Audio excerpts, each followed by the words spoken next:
Bien, bonjour Phnom Penh. Salut tout le monde. Alors ici, voilà, on est dans un grab avec Pat. Donc dans un grab, vous avez pu reconnaître un petit peu l'environnement avec le toit, le plafond qui n'est pas un parquet. D'ailleurs, Une balle perdue.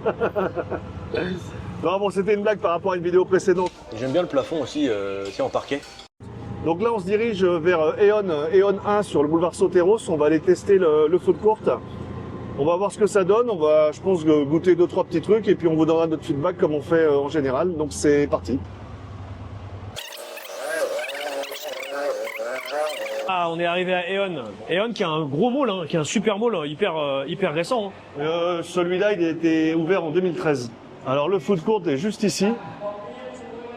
Ah oui, alors il y a beaucoup de vendeurs avec des speakers, ça peut parfois être un petit peu chiant quand on veut manger peinard. Bon, on va voir comment ça se passe. On a des choses bizarres qui s'appellent des hamburgers et des pizzas. Alors je sais pas, des pizzas hot dog.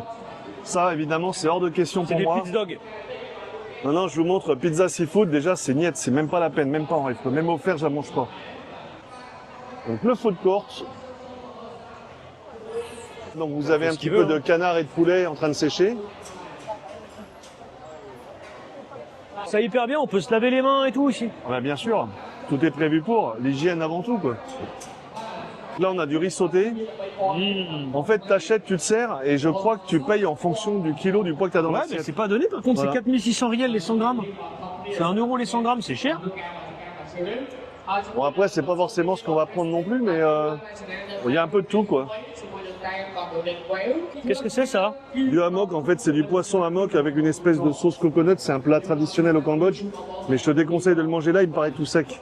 Vous avez du riz sauté à la saucisse douce chinois, pas trop mon truc. On va continuer à regarder ce qu'il y a autour. Après vous avez tout ce qui est croquettes, mais j'ai pas super confiance. Ça donne envie quand même les trucs de poulet là avec Laisse tomber. avec la sauce aigre douce. Les croquettes sont à $1. Voilà, vous avez un autre food court, c'est de la nourriture vietnamienne, donc c'est ce qu'on aura déjà demain, donc bon, à voir. Vous prenez une étiquette par exemple, vous décidez de manger ce plat-là qui coûte 12 000, donc $2,90. Vous prenez le ticket, vous payez, vous ensuite, une fois payé, vous donnez le ticket aux petites dames qui sont juste derrière et vous préparent le plat. Donc c'est assez pratique. Vous avez tout ce qui est sushi préparé, vous en avez sur des mètres et des mètres. Alors maintenant les sushis, ils sont pas ouf, hein, c'est pas du japonais. Hein. Du riz en barquette, ouais. Donc du riz sous le plastique. Ouais, effectivement, ouais, je suis pas trop. C'est étrange, hein. Je suis pas trop fan de ce genre de présentation. On réalise une série de vidéos. Les restos, c'est sur la chaîne de Jeff. Les bars rooftop, c'est chez Patrick. Alors, Suivez-nous. on a regardé quelques stands. Il y a des couleurs, mais c'est pas très ouf, quoi. Ouais, moi ça me... Ce qu'on peut faire éventuellement, c'est monter au 3e étage. Il y a encore quelques restaurants, genre un peu food court. On va tester, voir ce que ça donne. Ouais, c'est mieux. Alors, on a failli se faire avoir, on n'était pas dans le bon sens, donc direction le 3e étage. Bon, sinon on ira ailleurs. Hein. Sinon, on ira ailleurs. Bah, on est comme ça, nous. Tu vois, quand ça nous plaît pas, on va pas se faire chier pour être malade non plus. Si la bouffe a l'air correcte, on goûte, on fait notre review. Si vraiment ça donne pas envie, je pense qu'on n'est pas rendu à la case Mazo pour tester à bouffer de la merde Mais non là, plus, quoi. c'est même pas malade. Je pense que c'est tellement ça a l'air industriel. Ouais, c'est ça. Ouais, on est d'accord. C'est pas, t'as pas envie, ça donne pas envie. Bon, on a le Kung Fu Kitchen. J'avais fait une review sur le Kung Fu Kitchen. C'est vrai que bien. c'est très bon. Bah, ça peut être sympa si t'aimes bien tout ce qui est dumpling. Allez. Dumpling ou. Moi j'aime bien tout ce qui est tranquille. Bon bah c'est parti au Kung Fu Kitchen. Yes. Donc le Kung Fu Kitchen. Voilà le menu. Alors le menu, vous avez donc des hot pots. Bon, je suis pas fan de hot pot non plus. Je veux manger un truc assez sympa. C'est quoi vous le avez. hot pot, c'est pour avoir internet? Non, c'est pas un hotspot, c'est un hot pot. Et en fait, le hot pot, c'est-à-dire que tu cuis quelque chose sur une des plaques ici. Donc c'est un bouillon où tu rajoutes des légumes, de la viande, etc. Oui, je vois. Et généralement, les Khmers aiment bien ce genre de choses. Donc sinon, vous avez... donc moi, j'aime bien un petit peu tout ce qui est dumpling. Vous avez donc les dumplings ici. Alors, $1,50 les 5 pour du porc et $2 pour du poulet. Ça va. Ce qui est quand même Le poulet est plus cher ici. D'accord. du bœuf. Il n'y a pas de poulet, j'ai dit une connerie. Ah, donc le bœuf est plus cher, ça c'est logique. Le bœuf est poulet plus cher. généralement c'est le moins cher. Tout à fait. Personnellement, je vais rester sur les dumplings. Allez, moi aussi je te suis. Donc tu me suis sur les dumplings. Ouais, ça va pas mal ça. Ouais, ok, donc on va donc tester les dumplings. Là, nous arrivons au niveau des stations pour faire la sauce. Donc en fait, voilà, vous voyez, C'est marqué en dessous, make your make your own sauce. Donc il y a du sésame, il y a du chili, il y a du sucre, il y a du piment, il y a du garlic, enfin de l'ail. Il y a un peu tout ce que vous voulez, donc vous composez selon vos goûts. Moi, je vais prendre un petit peu de garlic, donc de l'ail. Donc ça c'est quoi? C'est du piment? C'est du piment. Bon, c'est normalement, enfin c'est épicé, mais c'est pas non plus le piment qu'on a mangé au Séoul, quoi. Et moi, je vais rajouter un tout petit peu de piment aussi, tu vois, mais vraiment un chouïa. Voilà. C'est quoi que t'as mis le truc vert là? Ma sauce est prête, voilà. Donc j'ai mis donc de la ciboulette, de l'ail. Moi je vais mettre un peu de ciboulette. De l'ail, donc ce que j'appelle du vinaigre. Ouais, ils appellent ça de la soy sauce. C'est pas de la vraie soy sauce, elle est beaucoup plus aigre que la sauce de soja habituelle. Je mélange tout ça, puis quand les dumplings arriveront, ben ça sera la fête. Donc Jeff, c'est le seul mec que je connaisse qui goûte sa sauce. Ah oui, toujours. Direct, il peut manger la sauce sans problème, il peut terminer sa sauce. Ah oui, toujours, parce qu'en fait, moi j'aime bien voir un petit peu ce que ça donne, mon petit mélange, voilà. Déjà, il y a 2 kilos d'ail dedans. Ah lui, les vampires, ils viennent pas le voir. Hein. Mais c'est bon pour la santé, hein. Attention, c'est pas tous les jours, c'est de temps en temps. Et avec les dumplings, je trouve que l'ail, ça se marie à merveille. Donc bon, bah, moi j'y vais par cuillère à soupe, c'est vrai que c'est peut-être pas... C'est la quantité le problème. Ouais. Nous avons donc des petits side dish qui viennent d'arriver, donc je vous montre un petit peu à quoi ça ressemble, voilà. On a des cacahuètes, des champignons noirs et une espèce d'algue. Et donc ça, c'est à manger comme ça, un apéritif? C'est genre en apéritif en attendant les dumplings.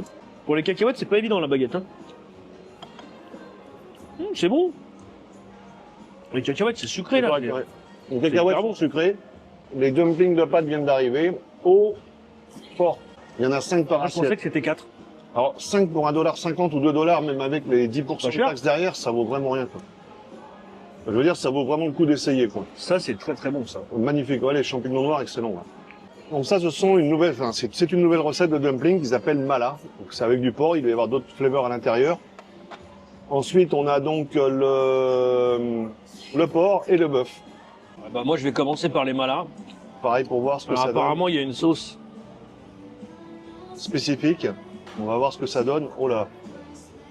Il m'a l'air d'être un petit peu épicé.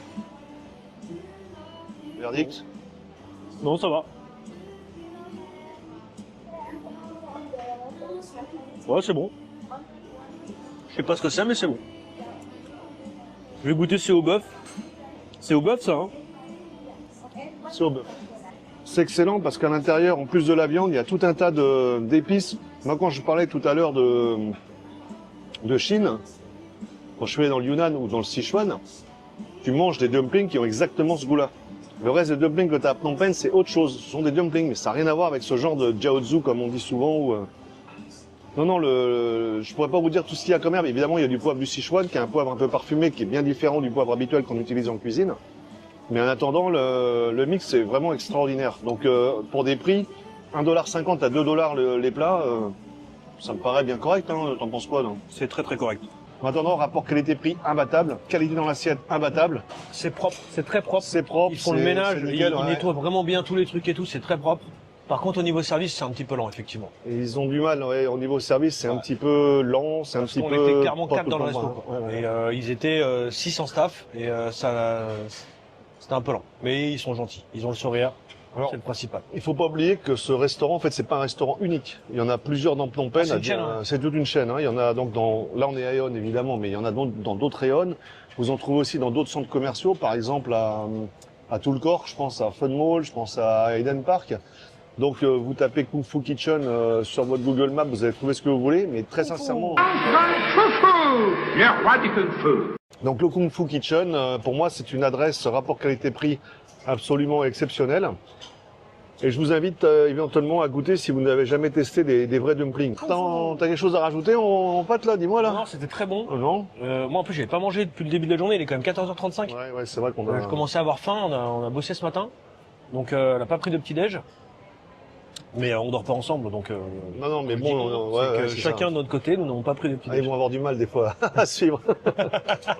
Non, mais c'est vrai qu'il n'y a pas eu de petit-déj ce matin, donc c'était parfait. Moi, je suis pas un gros mangeur, donc là, j'ai pris 2 assiettes, 10, plus la petite en plus, ça c'était trop. C'était trop pour moi. Moi, j'en prends 10 en général. Ouais, 10, voilà. c'est correct et tout. Et la suite, vous allez voir, la semaine prochaine, on sera ailleurs, on sera au Vietnam, avec Pat, donc... Ça va être cool. Voilà, j'en dis pas plus, et je vous dis à bientôt pour une prochaine vidéo. Ciao. Je dis bonjour ou pas? Oh, tu peux dire bonjour, puis je vais enchaîner après. Ok, vas-y. On est en Tu fais route. pas la blague sur le plafond? Je suis désolé, mais moi, ça me donne pas du tout envie.